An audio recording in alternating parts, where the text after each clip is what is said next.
Alright, so this is going to be the specific gravity coarse aggregates. Again, extremely similar to fine aggregates. Calculations are basically identical. Everything else is very, very, very similar. So, these are the coarse aggregates I'm going to use. I don't have the sample size appropriate for the size of aggregate I have. That's probably 2-inch material. I'm not worried about it. There's a step in the procedure. You have to look at procedures where the AASHTO says to wait 15 to 19 hours in the water. The ASTM says to wait 24 hours plus or minus 4 hours in the water. We're not going to do that because I don't have the time to do that while teaching you guys. I'm going to use 10 minutes because we got a lot going on here in Strata, and that's not going to cut. So we're only doing 10 minutes. So this is the form we're going to use. Because I don't have a pan weight, this material is already dry. So all I have is a oven dry air weight. This is at a cool temperature, and that is 31.9.7. Okay? So what I'm going to do is I'm going to take this material, go to the water bath. Whee!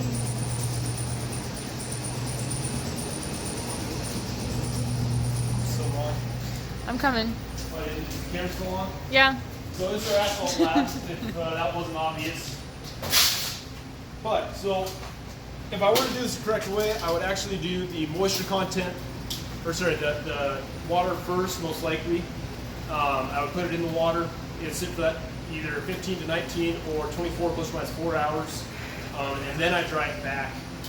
Since this is already dry, and this is what we're working with, I just need to get this done now. We did it dry first, obviously.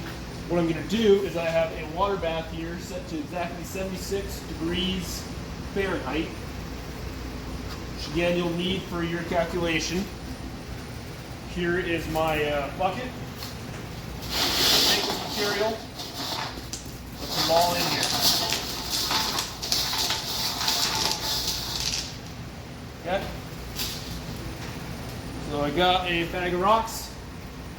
I teared out the scale before I put this on. It's back in here. Let me get it in there. There we go. Make sure that is just right. Now the biggest sources of air that you'll have here that you put into your source of airs, this is not valid for the fines, but it is valid for this, is if there's any loose material, if that material wasn't washed. You know, if I had stuff smaller than number 4, it could fall through the grates on that on that bucket, right? So if I lose weight in that, that's a source of air. That's something we talk about.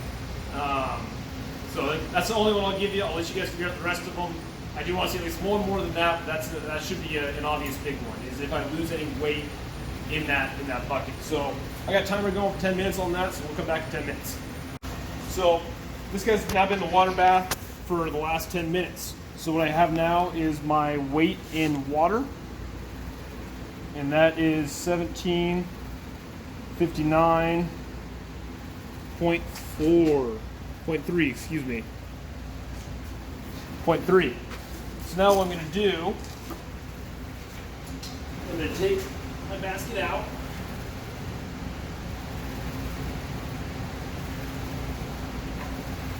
All the water out of that.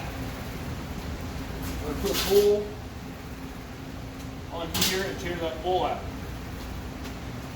So now what I'm going to do is I have a damp towel right here. And what I'm going to try and do is get all the free water off of my sample without losing too much. Because what I'm trying to get to is saturated surface dry. I want the pores of these rocks to be full of water, but I don't want any extra water on them. So I do that by giving a light patting. And I'm trying to do this as quick as possible so I don't have too much water evaporate either. And roll that all the way back over. Now what I'm going to do, I'll try to do this carefully.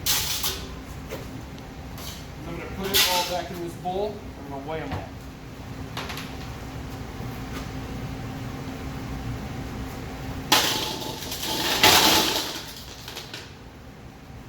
Should have been all of them, which it was. So this is now my SSD weight. SSD in air they call it. So that is 3008.6. 7. And that should be it. We're going to skip this whole table. Don't worry about that. And it gives you the equations right here for everything else. So that is all this is. Obviously, we didn't do it quite right, and there are a couple other ways to do it that are significantly more accurate than this way that I just did it. But this is the, I guess, the old school way that people have been doing for, I don't know how long, lasts a long time. So that's just this method. You have all the equations. This lab is extra credit. I highly recommend it because it's extra credit and it's the background and the uses, how you use specific gravity is all copy and paste from the soils one that you already have to write anyway. So that should be it. Again, remember this is a secondary lab report. It'll be submitted somewhere else, but that is all that this is. So thanks for watching.